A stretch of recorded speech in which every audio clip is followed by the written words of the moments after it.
adik-adik, ketemu lagi dengan Kak Ana. Kali ini kita di pertemuan APP yang kedua. Nah, adik-adik masih ingat nggak ya? Pertemuan pertama kemarin temanya tentang apa? Ya, betul.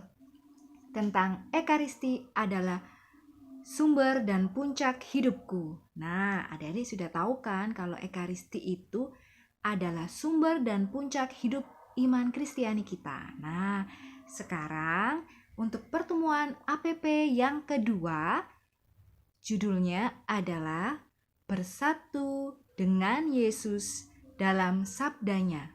Ya, yuk adik-adik, sekali lagi ya.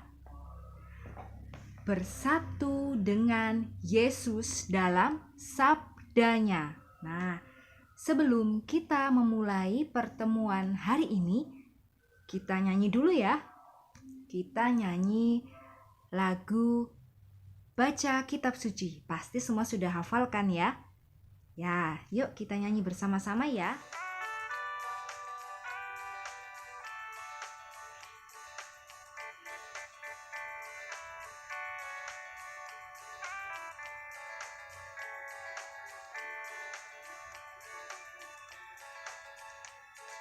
Baca kitab suci, doa tiap hari, doa tiap hari, doa tiap hari. Baca kitab suci, doa tiap hari kalau mau tumbuh. Kalau mau tumbuh, kalau mau tumbuh. Baca kitab suci, doa tiap hari kalau mau tumbuh. Sekali lagi ya.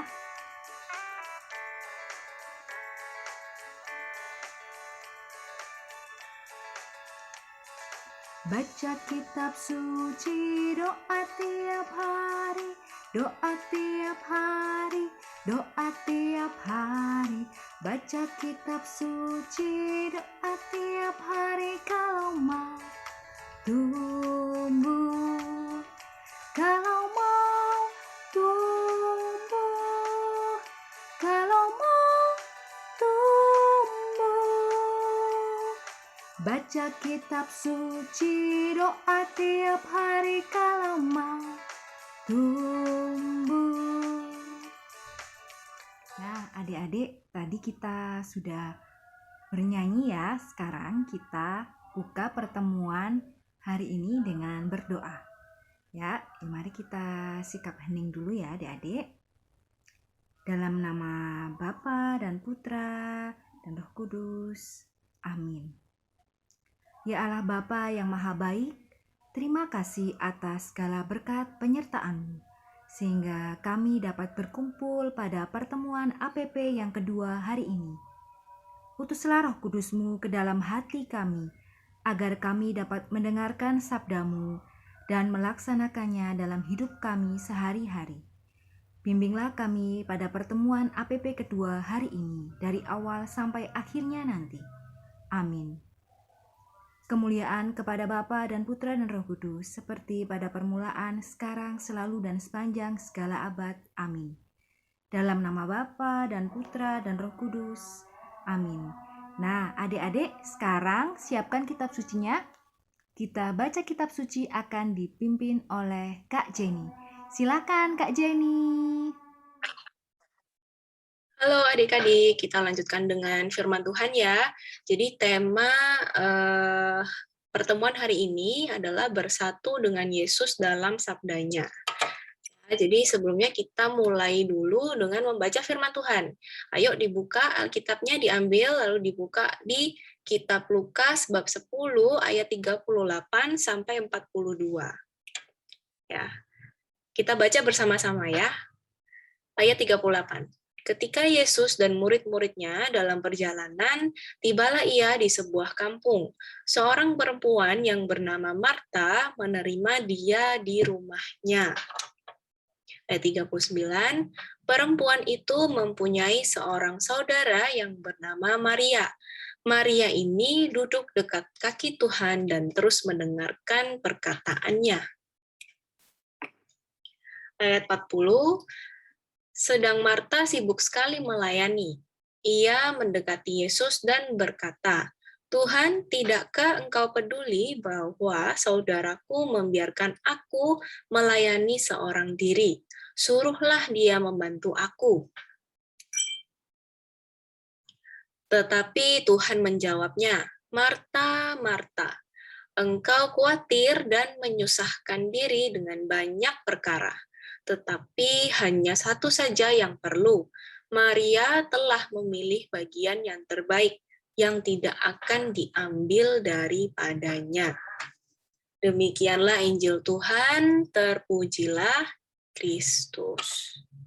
Ya, kita sebelum masuk ke renungan ya, mungkin Kak Jen mau cerita dulu. Jadi inti dari cerita bacaan hari ini adalah ini. Jadi ceritanya Tuhan Yesus itu datang ke rumahnya Marta dan Maria. Tapi ada perbedaan di antara dua saudari ini ketika Tuhan Yesus itu datang. Jadi ketika Yesus datang, Maria yang pakai baju pink ini itu duduk dan mendengarkan Yesus bersabda gitu. Sedangkan Marta itu sibuk menyiapkan berbagai macam hal untuk tamu-tamu yang datang ke rumah mereka saat itu gitu ya. Jadi Marta itu sibuk membersihkan rumahnya mungkin, atau mungkin dia menyiapkan makanan, menyiapkan minuman gitu. Nah, Marta melihat kok Maria ini duduk-duduk aja ya, dia kok nggak bantu aku gitu, menyiapkan semua hal ini untuk para tamu gitu. Nah, lalu si Marta itu bilang ke Tuhan Yesus, jadi Tuhan Yesus, aku kerja sendiri nih, suruh Maria bantu aku dong, gitu intinya ya. Nah, lalu Tuhan Yesus tuh tapi menjawab, Marta, engkau tuh terlalu khawatir menyusahkan diri dengan banyak perkara atau banyak pekerjaan yang lain gitu. Jadi Tuhan Yesus malah bilang kalau apa yang dilakukan Maria itu yang lebih baik gitu. Itu inti dari Injil hari ini ya. Gitu. Nah sekarang kita ke renungan dulu. Jadi seperti yang kita tahu ya kalau di Ekaristi adik-adik itu mendengarkan sabda Tuhan ya, karena di Ekaristi itu ada liturgi sabda. Nah ketika liturgi sabda, Yesus, Tuhan Yesus kita, Sang Sabda itulah yang sedang bersabda kepada kita. Gitu sebenarnya ya. Nah, bersatu kan tadi ada temanya di depan ya, bersatu dengan Yesus dalam sabdanya. Itu artinya apa sih? Itu artinya kita itu mendengarkan dan menerapkan sabda itu ke kehidupan sehari-hari. Jadi ketika adik-adik itu benar-benar mendengarkan sabda, maka harusnya sabda Yesus itu tercermin di kehidupan adik-adik sekalian. Jadi misalnya kehidupan sehari-hari itu misalnya adik-adik bantu orang tua, membersihkan rumah, atau misalnya mencuci piring, atau bantu kakak, bantu adik, gitu ya. Kalau misalnya kakak atau adik ada kesulitan apa, kalian bantu, gitu. Nah itu salah satu bentuk kegiatan sehari-hari yang adik-adik bisa lakukan, gitu kan. Nah, saat Ekaristi, jadi ketika kita mendengarkan sabda Tuhan, kita itu sebenarnya bersatu dengan Yesus sendiri loh. Gitu. Nah, bersatu tuh dengan cara yang seperti apa, Kak? Gitu. Dengan cara kita menanggapi firman tersebut. Jadi, biasanya kan ini ya, kalau ketika Ekaristi itu ada 3 bacaan ya. Bacaan 1, bacaan 2, dan bacaan 3. Nah, biasanya bacaan 1 dan bacaan 2 itu di akhir lektornya pasti bilang demikianlah sabda Tuhan ya kan. Lalu adik-adik nanti jawabnya apa? Syukur kepada Allah gitu. Tapi kalau misalnya bacaan Injil atau bacaan ketiga itu kan biasanya yang membacakan adalah romo ya, yang membawa misa. Nah, biasanya nanti di akhir bacaan romo akan bilang demikianlah Injil Tuhan. Nah, adik-adik harus menjawab terpujilah Kristus, bukan syukur pada Allah, tapi terpujilah Kristus karena itu Injil. Ya. Nah, ketika Ekaristi itu ada 2 posisi ya, kita ada yang kita mendengarkan sabda itu sambil duduk dan ada yang berdiri. Nah, bedanya apa sih Kak? Itu duduk dan berdiri gitu. Nah, kalau ketika kita duduk, itu kita mendengarkan bacaan firman yang dibawakan oleh lektor ya, biasanya bacaan 1 dan 2. Tapi ketika kita berdiri, itu biasanya ketika kita mendengarkan firman yang dibawakan imam atau bacaan Injil atau bacaan ketiga. Nah, itu kita berdiri. Nah, kenapa sih Kak harus berdiri? Kenapa nggak duduk aja gitu kan? Nah, berdiri itu sebenarnya sikap kita menunjukkan sikap kalau kita tuh siap mendengarkan dengan sungguh-sungguh. Jadi nggak cuman diem aja terus masuk kuping kanan keluar kuping kiri gitu ya. Tapi kita benar-benar siap nih untuk mendengarkan dengan sungguh-sungguh dan menyerap apapun yang disabdakan hari itu. Itu ya. Nah, setelah semua firman tadi, kita masuk ke ayat hafalan ya. Jadi ayat hafalannya ada 2. Yang pertama adalah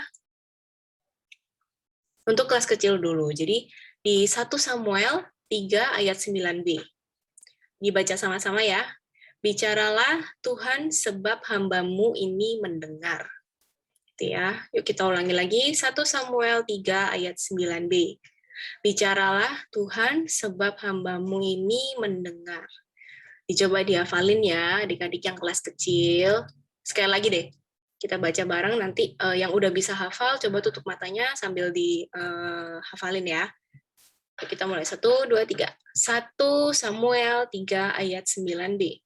Bicaralah Tuhan, sebab hambamu ini mendengar. Gimana? Sudah hafal yang kelas kecil? Oke, kalau sudah kita ke kelas besar ya. Untuk yang kelas besar agak panjang lebih panjang dikit, dikit aja. Jadi kitabnya lain, kita ambil dari Roma bab 10 ayat 17. Nah, bunyinya apa? Jadi iman timbul dari pendengaran dan pendengaran oleh firman Kristus. Kita ulangi lagi ya. 1, 2, 3. Roma 10 ayat 17. Jadi, iman timbul dari pendengaran dan pendengaran oleh firman Kristus. Gimana? Sudah hafal yang kelas besar? Dibaca lagi ya.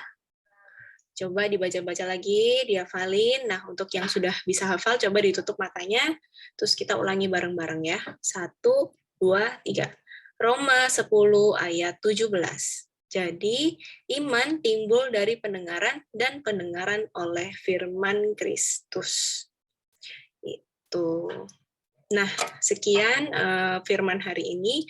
Mari kita lanjutkan ke kegiatan selanjutnya.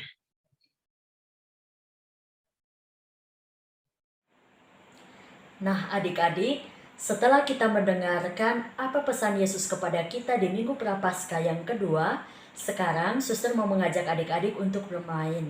Nah, permainan kita di minggu ini, kita akan membuat buku doa. Di dalamnya akan terdapat 7 lembar, dan suster minta supaya adik-adik setiap hari menuliskan niat-niat baik yang akan adik-adik lakukan selama minggu ini. Nah, untuk proses pembuatannya, kita ikuti video berikut ini. Nah, adik-adik kalian siapkan bahannya, ada staples, ada pensil, gunting, lalu ada pita, atau kalau nggak ada benang wol bisa ya. Ini juga ada kertas HVS, berwarna boleh, putih boleh, lalu kertas buffalo. Sekarang kita pakai yang kertas buffalo dulu ya. Adik-adik tekuk jadi 2 gini, lalu kalian cetak tangan kalian di bagian tekukan ini ya. Nah, jadi yang kelingking ada di bagian lekukannya. Nah, kalian cetak dulu di sini ya. Nah, setelah itu kita gunting ya sesuai pola yang telah dibuat. Nah, ini hasil guntingannya seperti ini. Kita sisihkan dulu. Sekarang kita ambil kertas HVS-nya, kita tekuk dulu jadi 2. Nah, ini boleh 1 atau 2 ya kalau bisa, biar bisa mencapai 7 lembar. Kita tekuk dulu jadi 2, lalu nanti ditekuk lagi. Nah, kita tekuk 2 dulu, lalu kita gunting ya. Kita rapikan sebelumnya, kita gunting. Nah, kita gunting, lalu kita tekuk lagi dan kita gunting lagi. Nah, jadi seperti ini, lalu kita rapikan, kita tekuk. Ini nanti akan kita gambar ya. Kita gambar pola setengah hati. Kita gambar setengah hati. Nah, kita gambar setengah love ya. Nah, nanti jadinya akan seperti ini. Nah, lalu kita gunting ya adik-adik ya. Nah, kita gunting. Nah, jadinya seperti ini. Ini kita ambil 7 lembar aja, kita jepret di bagian tengah. Ya, kita jepret di bagian tengah ini menggunakan staples. Ya, kita jepret di ujung-ujungnya ya. Kalau misalnya bisa di tengah juga boleh. Nah, ini kita jepret.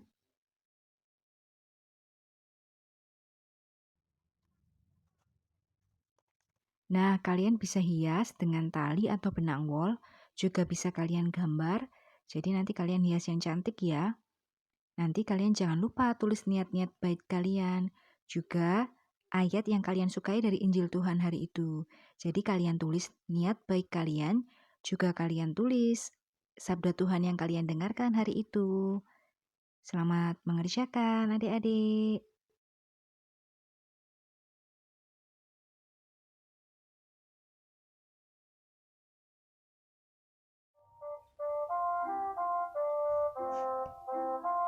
Kali ini kita nyanyikan lagu tema Firman Tuhan Ku Dengar. Firman Tuhan ku dengar, ku tanam di hatiku, ku ingin bertumbuh subur, berbuah lebat, Yesus tolong padaku. Firman Tuhan ku dengar, ku tanam di hatiku, ku ingin bertumbuh subur, berbuah lebat, Yesus tolong padaku. Halo adik-adik, bertemu lagi di 2 menit ajaran iman. Apakah semua yang ada di kitab suci itu benar? Buku kitab suci harus diakui sebagai pengajaran solid, setia, dan tanpa kesalahan. Bahwa kebenaran yang Allah ingin masukkan ke dalam tulisan suci adalah demi keselamatan. Kitab suci diilhami, berarti Allah membimbing para penulis yang menulis hanya apa yang dimaksudkan oleh Allah. Kitab suci juga tidak mungkin salah. Berarti kitab suci mengajarkan kebenaran dan bukan dusta. Dengan mempertimbangkan niat dan keterbatasan penulis sebagai manusia, serta gaya sastra pada saat itu. Selamat pagi adik-adik, buka hatimu, buka hatiku, buka hati kita semua untuk Tuhan dan sesama. Adik-adik, suster minta atau mengajak supaya adik-adik selama 7 hari berdoa 1 kali Salam Maria. Intensinya untuk perdamaian seluruh dunia dan berakhirnya COVID-19. Dan isilah buku harian adik-adik dengan 1 kali Salam Maria setiap hari. Terima kasih, Tuhan memberkati. Mari kita doa bersama-sama ya adik-adik. Dalam nama Bapa dan Putra dan Roh Kudus. Amin. Terima kasih Tuhan Yesus untuk firman yang telah Engkau berikan kepada kami.